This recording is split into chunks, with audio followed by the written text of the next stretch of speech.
कैसा था सितंबर 2025 भारत के नजरिए से? आइए जानते हैं 6 बड़ी बातों के साथ। इस महीने की शुरुआत हुई 1 सितंबर से, जहां पे एससीओ समिट में भारत, रशिया और चाइना तीनों जब एक साथ आकर के खड़े हुए, वर्ल्ड जियोपॉलिटिक्स में एक पावर शिफ्ट का गेम शुरू हो गया। इसके बाद 5 सितंबर को कानपुर में ईद का जुलूस निकालते वक्त कुछ नौजवान मुसलमान युवकों ने इस जुलूस के निकलते वक्त हिंदू मोहल्लों में देवी देवताओं के पोस्टर्स और बैनर्स को फाड़ा और ये लोग आई लव मोहम्मद के बैनर्स को लेकर के चल रहे थे।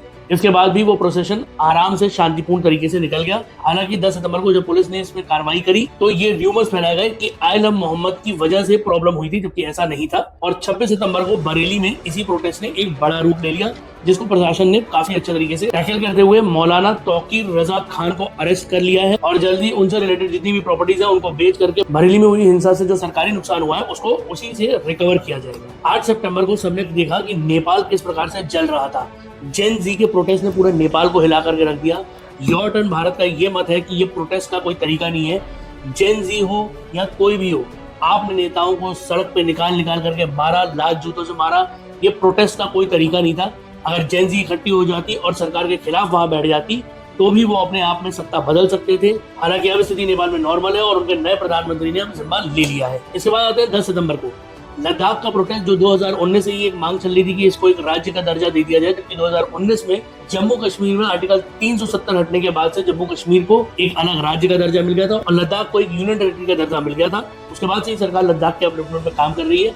हालांकि सोनम वांगचुक और लद्दाख की 2 मेजर पार्टीज ये मांग कर रहे हैं कि लद्दाख को राज्य का दर्जा दे दिया जाए। इसमें काफी मुश्किलें हैं और सरकार अभी भी उनसे बातचीत करना चाह रही थी। इस प्रोटेस्ट ने एक आक्रामक रूप ले लिया था 23 सितंबर को, जब सोनम वांगचुक ने ये मांग करी कि जेन जी उनके साथ आकर के जुड़े और जेन जी के जुड़ने के बाद से ये प्रोटेस्ट ले लेता है एक आक्रामक रूप। अब सोनम वांगचुक जेल में है और उन पे भी कार्रवाई चल रही है।